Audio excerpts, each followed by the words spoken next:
जब जब धर्म की हानि हो जाएगी, मानवता इंसानियत खतरे में पड़ जाएगी, मानव के हृदय से प्रेम प्यार मोहब्बत सेवा दया सदाचार परमात्मा की यादगार चली जाएगी, मानव के मन मस्तिष्क में माँ बहन बेटी बहू की परख पहचान समाप्त हो जाएगी, तब परमात्मा की तरफ से कोई न कोई शक्ति मनुष्य रूप में आएगी दिशा निर्देश के लिए, सतपथ के रास्ते पर खड़ा करने के लिए, सच्चित आनंद दिलाने के लिए, जीवात्माओं को सतलोक सचखंड पहुंचाने के लिए।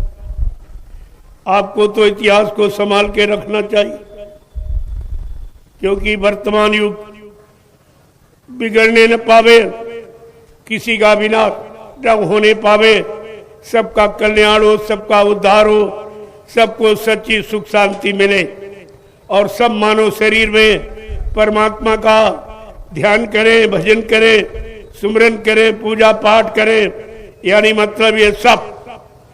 लेकिन आपने तो कुछ नहीं पढ़ा, आपने इतिहास का उपहास किया, इतिहास को भी आप भूल गए, वो भी आपकी समझ में नहीं आया। इतिहास वर्तमान को बनाने के लिए लिखा कि अगर अपना वर्तमान बनाना है, वर्तमान का सुधार करना है, वर्तमान का लाभ प्राप्त करना है, तो पिछले इतिहास को हमेशा दर्पण की तरह अपने सामने रखें, आपको दिखाई देता रहे, ताकि आप बिगड़ने न पावे, आप खराब न होने पावे, गंदे खान पान में न जाने पावे, गंदे कर्मों में न जाने पावे। इतिहास ये काम करता है। लेकिन आपने तो सारे युगों के इतिहास का उपहास किया, ये भी सजा आपको मिलेगी।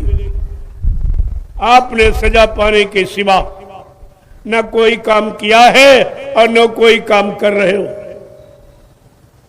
न राजा कर रहा न प्रजा कर रहा, सब सजा पाने के अधिकारी हैं। परमात्मा खुदा के यहाँ कोई राजा बादशाह नहीं, उसके यहाँ केवल इंसानी शकल, और इंसानी शकल मानवता इंसानियत के लिए दी गई। सबसे प्रेम प्यार मोहब्बत करो, सबकी खिदमत और सेवा करो, और सबके प्रति दया और प्रेम भाव का भाव रखो। इसके लिए आपको ये जिस्मानी मस्जिद और मनुष्य मंदिर आपको दिया गया, लेकिन सब भूल गए।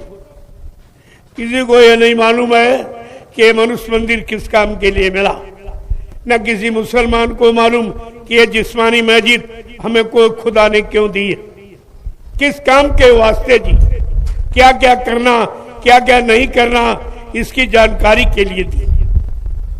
अगर उसके पास तो 4,84,00,000 शरीर जिसमें योनियां हैं, जिसमें 83,99,999 योनियां मानव शरीर को छोड़कर, इतने शरीर और हैं। अब जैसे जैसे आप कर्म करोगे, इन्हीं शरीरों में आपकी जीवात्मा को पहुंचा दिया जाए कि जा देख, जो तूने खराब कर्म किए हैं, लोगों को सताया और जीवों को मारा और काटा और हिंसा की और झूठ छल कपट बेईमानी किया, देख इसकी सजा इन शरीरों में क्या क्या मिलती। इसलिए उनको तुम्हारे कर्मों को सजा देने के लिए उसने 83,99,999 योनियां जिस्म शरीर बनाए थे, मानव शरीर को छोड़कर। ये शरीर आपको सबको सुख, सब शरीरों से निवृत्ति पाने के लिए, किसी शरीर में आपको जन्म ना हो, न पशुओं में जाना पड़े, न पक्षियों में, न कीड़े मकोड़ों में, न जंगली जानवरों में, किसी शरीर में आपको ना जाना पड़े, उससे बचने बचाने के लिए ये मानव मनुष्य मंदिर आपको दिया और जिस्मानी मस्जिद दिया। और सब ने आपको बताया, संतों ने, फकीरों ने, मुर्शिद ने, गुरुओं ने, सब आपको, सदगुरु ने, रहबर ने, ये सब आपको बताया। तुम जाति पाति के फिरके में फंस गए और सच्चाई को नहीं समझा। अरे भाई, कोई भाषा आप उच्चारण करने लगो तो क्या उसकी व्यवस्था बदल देंगे आप? जैसे सपोज उदाहरण के लिए आम को आप आम कहते हो, अंग्रेज अगर मैंगो कह दे तो क्या सोच बदल देगा? क्या नाम बदल कर आप स्वाद भी बदल सकते हैं? आप उसकी यूटिलिटी, उपयोगिता को क्या आप समाप्त कर सकते हो? ये नाम ही तुम्हारे में शंका संदेह भूल भ्रम पैदा करता, जबकि ये नाम झूठा। असली नाम है स्वाद, असली नाम है लाभ, वो समान होता। जैसे हमारी आप सबकी भाषा एक, किसी देश विदेश में चले जाओ तो मुंह की भाषा तो आप नहीं समझ पाओगे जो जबान से बोलता है, लेकिन अगर रो दे तो आप फट से समझ जाओगे इसको दुख है, अगर हंस दे तो आप जान जाओगे इसको सुख है। अरे दुख और सुख दो ही तो काम है, और दोनों की पहचान अंदर में समान है। किसी देश में विदेश में चले जाओ, किसी जाति में मजहब धर्म में पैदा हो जाओ, लेकिन इस व्यवस्था को कोई बदल नहीं सकता। ये अंदर की चीज, और बाहर में तो आप फंस जाओगे। विभिन्न जातियां, विभिन्न भाषाएं, विभिन्न मत मतांतर फिरके, तो आप फंस गए। आप उसी में तो फंसे हो।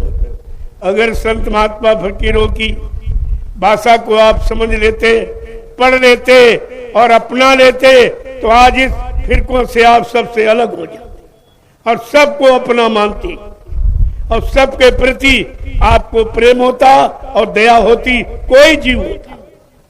क्योंकि ये सारे जीव इंसान विज्ञान के बनाए नहीं हैं, ये परमात्मा खुदा का जलसा है, उसका ये सृष्टि है, उसका तमाशा है। ये इंसान और विज्ञान ने कुछ नहीं, कोई जीव नहीं बनाया। जब आपने बनाया नहीं तो मारने काटने का अधिकार किसने दे दिया? बस यही गुनाह, यही पाप, यही अज्ञानता, भूल भ्रम आपको विनाश की तरफ ले जा रहा। तुमने जिसको काटा है निश्चित तुम काटे जाओगे, तुमने जिसको मारा है निश्चित तुम मारे जाओगे। उसके यहाँ कानून एकदम सख्त है। यहाँ तो घूस रिश्वत दे के बच सकते हो, लेकिन खुदा के दरबार में कोई मुसलमान बच नहीं सकता, परमात्मा के दरबार में कोई हिंदू बच नहीं सकता, गाट के दरबार में कोई ईसाई नहीं बच सकता, और सतगुरु के दरबार में कोई शिष्य नहीं बच सकता। आपको ये सब विचार करके रखना चाहिए। लेकिन जब आपने सत्संग वचनों को सुना नहीं, सुना तो आपने माना नहीं, माना आपने अपनाया नहीं, अपने जीवन में उतारा नहीं, तो आप लाभ से वंचित रहेंगे। बाबा जय गुरुदेव जी महाराज, जो विश्व के मसीहा, हिंदुस्तान के नहीं सारे विश्व के रहबर और रहनुमा और रखवाले और शुभचिंतक थे, उनको कौन समझे?